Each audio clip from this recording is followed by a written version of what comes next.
What's up, dummies? Today we're about to react to the worst gamer deaths ever. Look at this thumbnail, bro. Apparently somebody died while playing League of Legends because they got a controller stuck in their brain. What the? How does that even happen? Also, this guy died by playing Minecraft. His eye looked like it fell out. This is gonna be a compilation of the craziest gamer deaths ever. So if you're a gamer, watch this video and try not to die. All right, let's go. The Starcraft incident. 2005, 28-year-old Lee Sung-seop entered an internet cafe in Daegu, South Korea.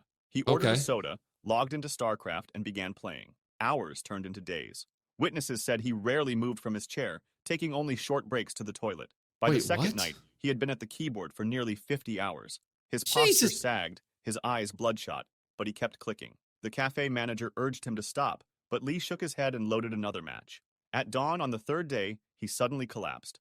Paramedics arrived quickly, but he was unresponsive. At the hospital, doctors confirmed cardiac arrest brought on by exhaustion, dehydration, and blood clotting from immobility. Are you serious? This dude went to a cafe and played a game on their Wi-Fi for 3 days straight. It's probably because he didn't have Wi-Fi at home. If he had Wi-Fi, he would have probably just died at his house, but he decided to go to the cafe where they had internet and play the hell out of this game, and he ended up dying from not moving. What the? You cannot, like, a game cannot be that fun, bro. I've played good games in my life. There's no way. He was pronounced dead shortly after arrival.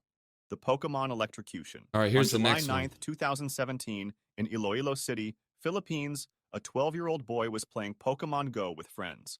They wandered near a construction site while searching for digital creatures.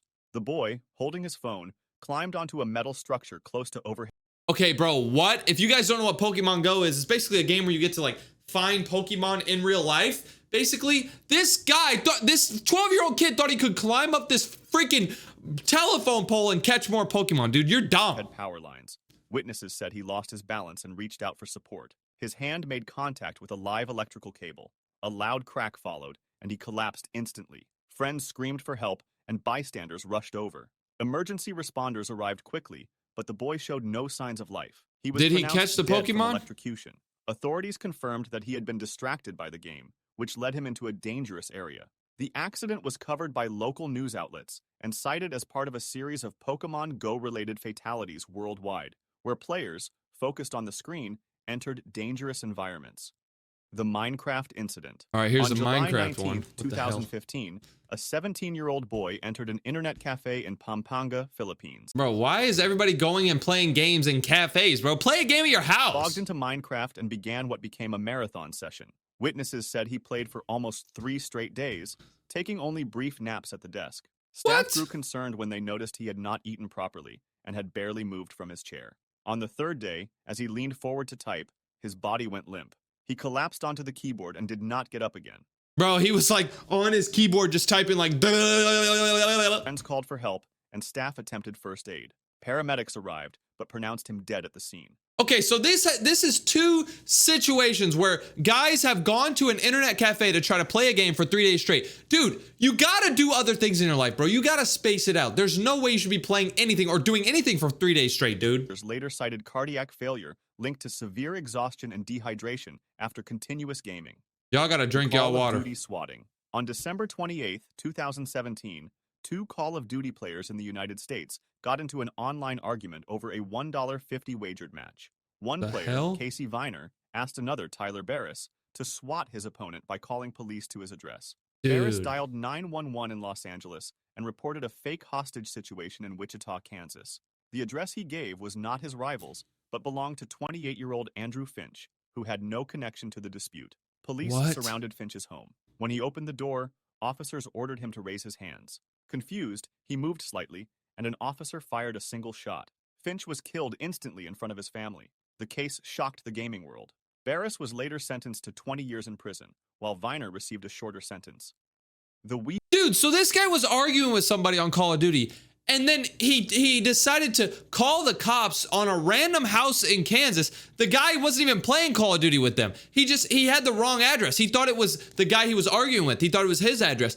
Oh my God, he ended up getting him killed, and then he went to jail. Sentenced to 20. On December 28th, 2009, 25-year-old Tim Eves from Sittingbourne, Kent, received a Nintendo Wii Fit as a Christmas present. Excited to try it, he began using the console's fitness programs on Boxing Day. Family members later reported that he exercised intensely for several hours with the balance board and aerobic mini-games. That evening, after finishing a work... Don't tell me this guy was so addicted to the Wii minigames that he died. He complained of chest pains and shortness of breath. His mother urged him to rest. Minutes later, he collapsed in the living room. Paramedics were called immediately. Despite resuscitation attempts, he was declared dead at the scene. An inquest found that Tim had suffered a sudden cardiac arrhythmia. Though rare, doctors noted that strenuous physical activity can sometimes trigger fatal heart irregularities in young adults. Wow. The case was widely reported in the UK as the first known death linked to Wii Fit activity. The Counter-Strike incident.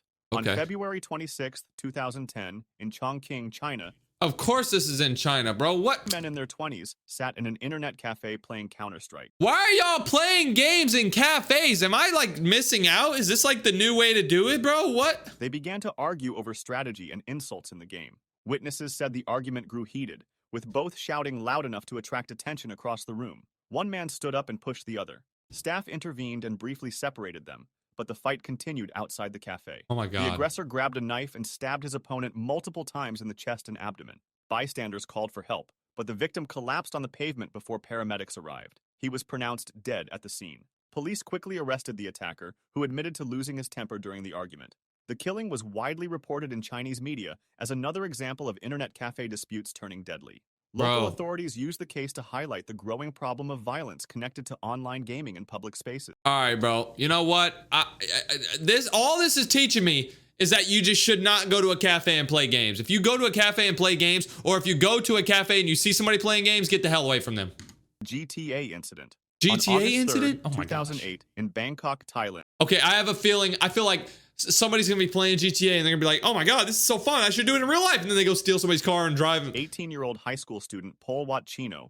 He is not 18, bro. You really want me to believe that he's 18, bro? He looks like he's 35 and he's got 4 children and a job. High school student Paul Watchino hailed a taxi late at night.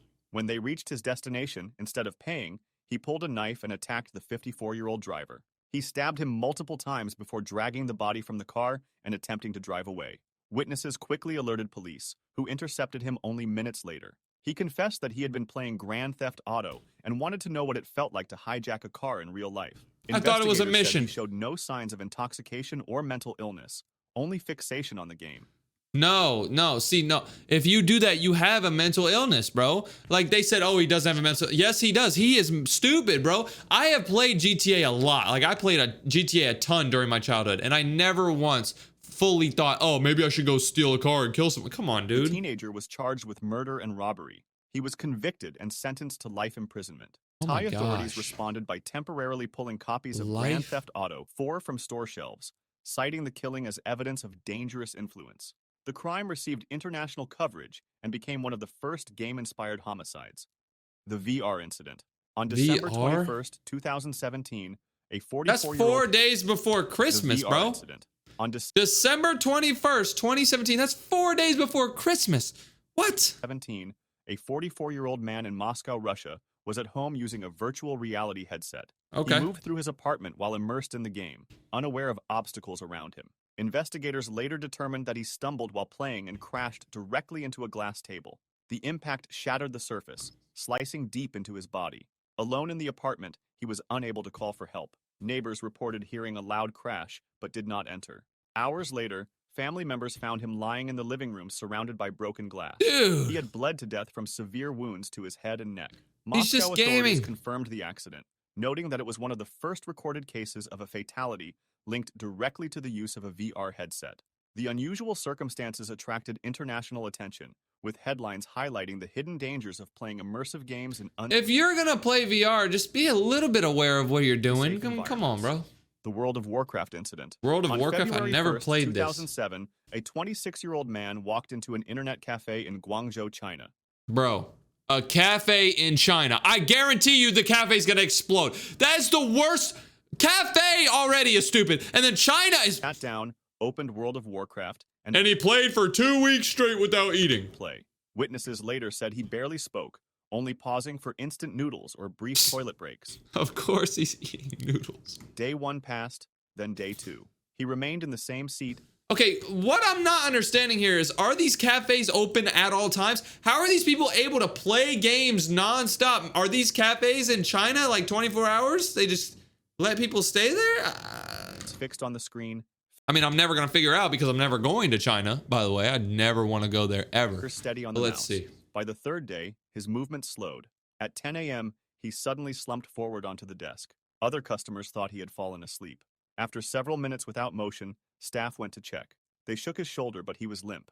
An ambulance was called. When paramedics arrived, he showed no pulse. Doctors at the nearest hospital declared him dead, citing cardiac arrest linked to extreme exhaustion and dehydration after 3 days of continuous gaming. Bro. The Halo incident. On October 20th, 2007, in Wellington, Ohio, 16-year-old Daniel Petrick argued with his parents after they confiscated his copy of Halo 3. They had locked the game in a safe, believing he had become dangerously addicted. While they were out, Daniel discovered where the key was hidden and retrieved both the game and his father's pistol. When his parents returned, he confronted them in the living room. He asked them to close their eyes, saying he had a surprise. Instead, he raised the pistol and fired. His mother, Susan, was killed instantly. His father, Mark, was shot in the head, but survived. Daniel attempted to frame his father by placing the gun in his hand. Paramedics arrived quickly and saved him. Daniel was arrested and later sentenced to 23 years to life in prison. The case shocked the United States, raising questions about violent video games and teenage obsession. Bro, see, this kid, look, the video game wasn't the problem, right? It was this kid and how he was raised. If he never played this video game, it's not like he would have just never killed his parents. He had something wrong with him deep down anyway. Something else would have made him snap. Also, is this a painting of a tree? That is so stupid. It looks like a window and a painting, bruh. Pokemon Cliff. Pokemon Cliff? Oh my god, I have a feeling somebody was playing Pokemon Go. Oh, I'm gonna catch this, falls off a cliff. That would be crazy. In Tokushima Prefecture, Japan, we're playing Pokemon Go along a coastal path. The mobile game, which used GPS and augmented reality, had become a global sensation only weeks earlier. Players often followed the app into unfamiliar areas while chasing virtual creatures. That afternoon, the men, aged 21 and 22, walked together while staring at their phones. The trail narrowed near a steep drop overlooking the sea. Focused on the screen, they failed to notice the edge. Both fell from a height of more than 65 feet. Emergency responders were called immediately by nearby witnesses. They're cooked. One of the men was found alive but badly injured. The other was discovered at the base of the cliff, unresponsive. He was declared dead at the hospital a short time later. Japanese authorities urged players to pay more attention to their surroundings. See, that's what you get when you live in a world where you're just like, oh, yeah. Like, people are always constantly checking their phones, checking their everything, bro. If you got off of social media, like, the only social media I use is YouTube. People always ask me, why don't you post on Instagram? Why don't you post on Twitter? I don't like that stuff, bro. It's stupid. If you just use YouTube and you just watch videos to learn, bro, life gets so much better, trust me. The case received wide coverage in national and international media. The League of Legends incident. On November 14th, 2012, a 23-year-old man entered an internet cafe in Wuhan, China. Bro, what the hell? He sat at a terminal, logged into League of Legends, and began to play. Staff said he had been a regular customer, sometimes staying for long sessions, but this time he remained in his seat for nearly 23 hours without pause. Other patrons noticed him shifting uncomfortably, rubbing his chest, but he kept on playing. As the morning turned into afternoon, his body weakened. At 3 p.m., he suddenly slumped back in his chair. His arms fell to his side, the mouse slipped from his hand. The attendant rushed over, calling his name, but he was unresponsive. Paramedics were summoned immediately. By the time they arrived, his pulse was faint and irregular. He was transported to a nearby hospital, where doctors attempted to resuscitate him. He was declared dead shortly afterward. Medical staff attributed the death to cardiac arrest. Okay, I'm skipping this. That's stupid, bro. The Lineage 2 incident. Lineage 2? On March 29th, 2005, in Shanghai, two friends, Qiu Chengwei and Zhu Kaoyuan, played the online game Lineage 2. Zhu loaned Zhu a powerful virtual sword, the Dragon Saber. Weeks later, Zhu sold it for 7,200 yuan without permission. Furious, Qiu demanded its return. When Zhu refused, Qiu reported the theft to police. At the time, Chinese law did not recognize virtual property as real, and no charges were filed. On the evening of March 29th, Qiu confronted Zhu in person. The argument escalated into violence. Qiu drew a knife and stabbed Zhu repeatedly. Zhu died from his wounds. Qiu was arrested at the scene. In June 2005, he was convicted of murder and sentenced to life imprisonment with the possibility of parole.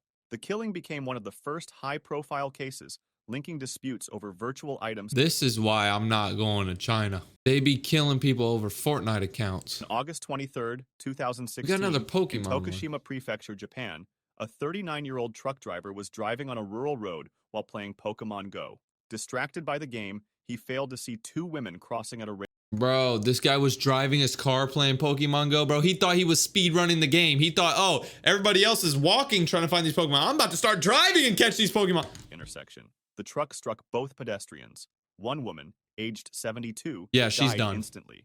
The second, aged 60, she's was done. rushed to hospital with critical injuries and died shortly afterward. Oh Witnesses God. said the driver never braked before impact. Police arrested the man at the scene. He admitted he had been playing Pokemon Go behind the wheel. Prosecutors charged him with dangerous driving resulting in death. The case made national headlines in Japan, where the government had already issued public safety warnings about the game. Following the tragedy, Niantic, the game's developer, added new warnings for players not to use the app while operating vehicles. I mean, obviously, Despite that's the pretty... changes, the Tokushima crash remains one of the deadliest incidents linked to mobile gaming distraction.